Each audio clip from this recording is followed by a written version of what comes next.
say to that child, thank you, you are doing so well. I want to talk about the last born. The last born who cries for everything. You're always right, you're never wrong. When you're wrong, you're almost right. I'm talking to the young born who always is entitled. You always get everything. Do you know, young born, if you were not there, you wouldn't have made me a better firstborn. Sometimes we look at young borns and think that they're a curse. They're not a curse. If they were not there, you would have not trained to be a firstborn so well. To all the firstborns that are here and are stereotypically used as those who are lazy, those who are ungrateful, I want to thank you for your existence, because you are super special to us. Are there any last borns here? Last born, are you here? You are special. I want to talk to the second borns who no one says thank you to. They are never in trouble first. They're always in trouble second. They are always forgotten all the time. You never have new clothes. You always wait for your firstborn to have, and then you get it. You never have the best because you are not last born. No one ever asks you, are you okay? Because you are supposed to be okay. You are like the in-between of bread. You're like jam and butter. No one cares. You're not special. You're not found in a shelf. You're found in a cluster. And sometimes you grow up like this and you speak like this. You don't have an opinion. You wake up and you just exist. Even when you pray, you say, God, if you are free, please bless me. Right now, as we speak, even the jobs that you get, they asked you a question in the interview. They asked you, how much do you want? You said, whatever you can, I'm okay with it. Even your CV is not demanding, your CV is not direct. They asked you, what is it that you can bring to the company? You say, I'll bring whatever you teach me. You're always hidden like you are in a sandwich. And that's why you're dating another guy who dominates you, because you feel wanted, because that's all you know. Dear secondborn, you are there, you are just existing, you haven't lived. The day you bought yourself a dress, it felt like you're wasting money. But you can buy for others, you never buy for yourself. That's why your prayer is so feeble. You get to your prayer room, or you get by the corner of the bed where you are praying, and you kneel. By the time you are done speaking there, you ask yourself, did I say something?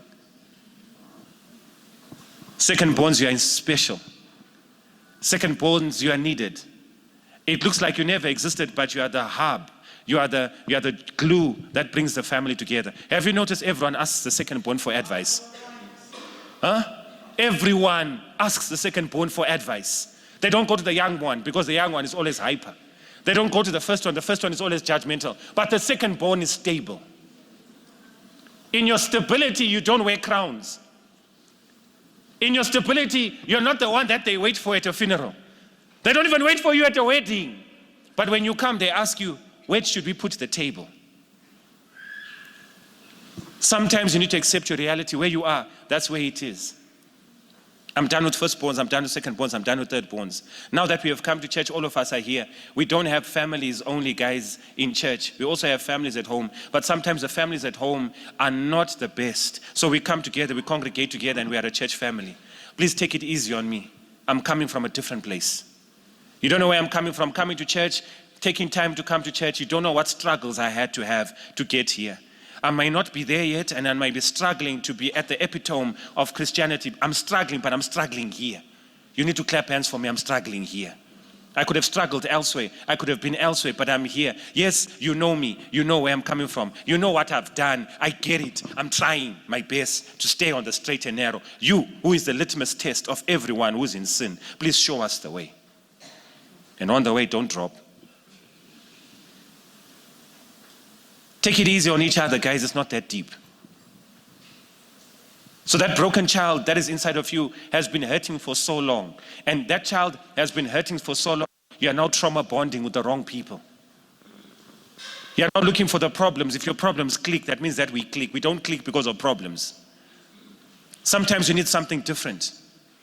And that's why you want a God of fire and brimstone every time, because you grew up with abusive parents who told you, and that's what you know. So you want Jesus to be, and Jesus is going to take you out. And sometimes God is sweet. And sometimes God doesn't shout. Sometimes God says, come, let us reason together. And then God sometimes says, I'll forgive you if you are willing to be forgiven. Look at your neighbor and say, neighbor, wake up, the pastor's about to finish.